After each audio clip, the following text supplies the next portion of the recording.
முருங்கையும் கேழ்வரகும் சேர்ந்த அடை பாலை விட 25 மடங்கு கால்சியம் அதிகம் கொண்டது. கால்சியம் மாத்திரைகளையும் வலி மாத்திரைகளையும் வாங்கி போட்டுக்கிறோமே தவிர ஒருத்தராச்சும் முருங்கைக்கீரையை சூப் வச்சோ ரசம் மாதிரி வைத்து குடிக்கிறோமானா கிடையாது. வயதான காலத்திலையும் கையில கொம்பு ஊனாம நம்ம நடக்கணும் அப்படின்னா முருங்கையை பயன்படுத்தணும். முருங்கை கீரையை நம்ம ரெகுலரா டயட்ல இன்க்ளூட் பண்றதுல ஏதாவது பெனிஃபிட்ஸ் இருக்கா?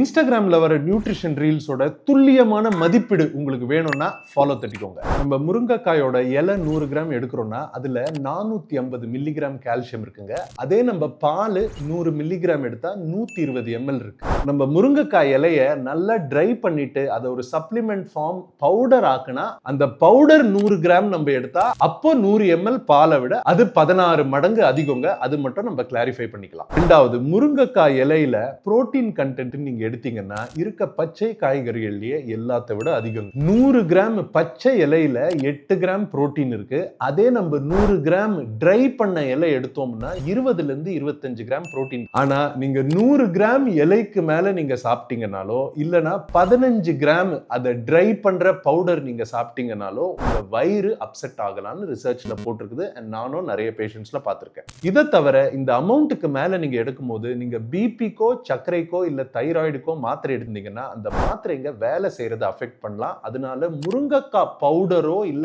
இலை எடுக்கிறதுக்கு முன்னால உங்க டாக்டர் கிட்ட நீங்க பேசணும். முருங்கைக்காய் கீரையில நிறைய நல்ல விஷயம் இருக்கு. ஆனா நீங்க வெறும் இந்த முருங்கைக்காய் எடுத்தீங்கன்னா உங்க முட்டி வலி சரியாகாது. நீங்க உங்க பாடி வெயிட்ட கண்ட்ரோல் பண்ணும். ஏன்னா முட்டி தேய்மானம் வரது ஃபர்ஸ்ட் லோட் அதிகமா வரதுனால உங்க காலுக்கு வெயிட் தூக்கி ஸ்ட்ரென்த் ட்ரைனிங் எக்ஸசைஸ் வாரத்துக்கு 2 இருந்து 3 நாள் பண்ணணும். ஓவராலா உங்க புரோட்டீன் இன்டேக் 1.6 இருந்து 2 gram per kg per day எடுக்கணும். இதை தவிர உங்க தூக்கத்திலையும் நீங்க ஃபோக்கஸ் பண்ணணும். இதெல்லாம் பண்ணீங்கன்னா அப்போ உங்களுக்கு முட்டி வலி வராது.